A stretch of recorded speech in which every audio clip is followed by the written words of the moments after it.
Historical world and info کے معزز دوستوں، میں ہوں بلال مرزا اور آپ تمام دیکھنے اور سننے والوں کو السلام علیکم۔ عباسیوں کے 5ویں خلیفہ ہارون الرشید نے ایک دن بغداد کے علماء کو اپنے دربار میں مدعو کیا اور ان سے ایک عجیب خواہش کر ڈالی۔ خلیفہ بولے، مجھے زیارت رسول صلی اللہ علیہ وآلہ وسلم کا بے حد شوق ہے۔ مجھے آج کوئی ایسا عمل بتایا جائے کہ میرے خواب میں نبیوں کے سردار حضرت محمد صلی اللہ علیہ وآلہ وسلم تشریف لائیں۔ دربار میں سناٹا چھا گیا۔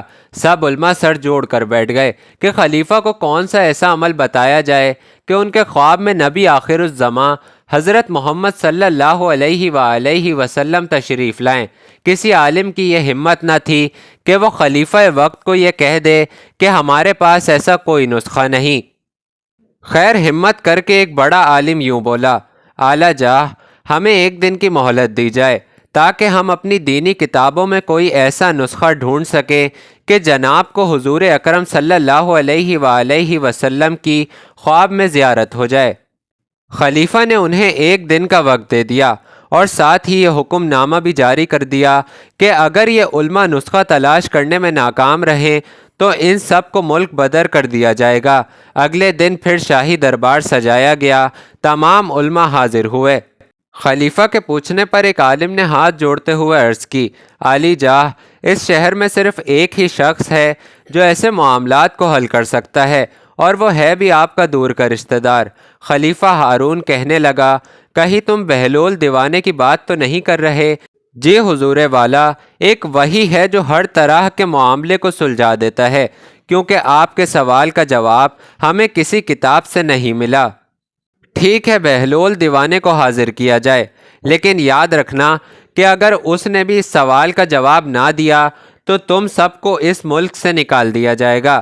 ناظرین گرامی، حضرت واہب بن عمرو ایک نہایت اعلیٰ درجے کے بزرگ تھے جن کو درویش اور فلسفی ہونے کی وجہ سے بہلول دانا کے نام سے پکارا جاتا تھا۔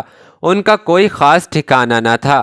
وہ اکثر ننگے پاؤں ہی رہتے تھے اور جہاں تھک جاتے وہیں پر رات بسر کر لیتے تھے۔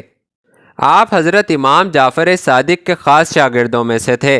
خیر، جب حضرت بہلول کو شاہی حکم ملا کہ آپ کو فوراً دربار شاہی میں حاضر ہونے کا حکم ہوا ہے، حضرت بہلول خلیفہ کے دربار میں نہ جاتے تھے، اسی لیے آپ نے سپاہیوں کے ساتھ جانے سے انکار کر دیا۔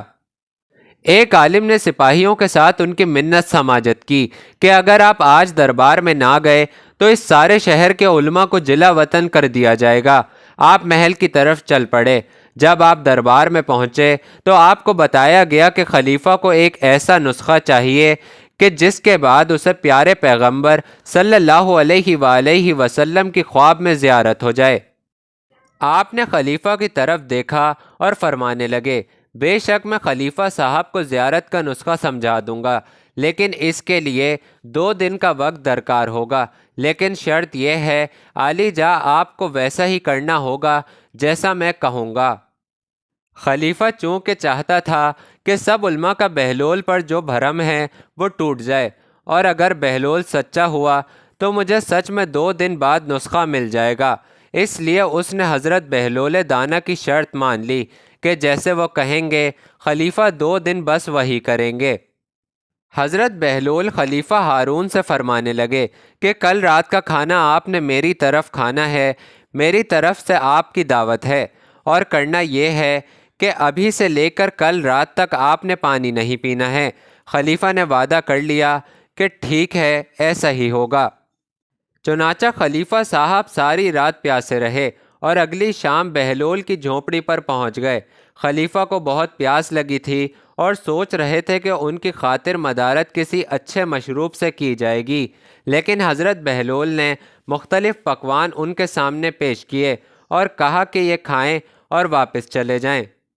چنانچہ پیاس کی وجہ سے خلیفہ صاحب زیادہ نہ کھا سکے اور واپس محل میں چلے گئے۔ حضرت بہلول نے خلیفہ سے کہا کہ آج رات بھی پانی نہیں پینا، بس آپ آرام سے آج رات سو جائیں اور کل فجر کے بعد آپ کو جامع مسجد میں ہی نسخہ بتاؤں گا، اور اس کے بعد ہی آپ پانی پی سکیں گے۔ خلیفہ صاحب نے بڑی مشکل سے رات گزاری اور صبح سارا دربار اور علماء مسجد میں جمع تھے کہ حضرت بہلول آج وہ نسخہ بتانے والے ہیں کہ جس سے حضرت محمد صلی اللہ علیہ وآلہ وسلم کو خواب میں دیکھ سکیں گے۔ فجر کی نماز پڑھنے کے بعد حضرت بہلول خلیفہ سے مخاطب ہوئے، عالی جاہ آپ کی رات کیسی گزری اور آپ نے رات میں کیسے خواب دیکھے؟ خلیفہ ہارون الرشید کہنے لگے، بہلول ساری رات خواب میں پانی ہی آتا رہا ہے، کبھی پانی پی رہا ہوتا تھا تو کبھی دلکش پانی کے نظارے سامنے آتے تھے، اور ابھی بھی بس پانی کی ہی چاہت ہے۔ حضرت بہلول نے خود خلیفہ کو پانی پیش کیا اور خلیفہ نے پانی پی لیا۔ اس کے بعد حضرت بہلول فرمانے لگے، جس چیز کی طلب ہمارے اندر شدت اختیار کر جائے کہ ہر وقت ذہن اور سوچ میں بھی وہی چیز ہو تو پھر وہی کچھ خواب میں بھی نظر آتا ہے۔ زیارت رسول صلی اللہ علیہ وآلہ وسلم کے لیے اپنی طلب میں شدت پیدا کریں۔ خلیفہ صاحب اپنی سوچ کو آپ صلی اللہ علیہ وآلہ وسلم کی یاد سے بھر دیں، دیدار کا انتظار کریں اور اہتمام کریں تو خود بخود ہی زیارت نصیب ہو جائے گی۔ اللہ پاک ہم سب کو اپنے حبیب صلی اللہ علیہ وآلہ وسلم کی پرنور زیارت نصیب فرمائے، آمین ثم آمین۔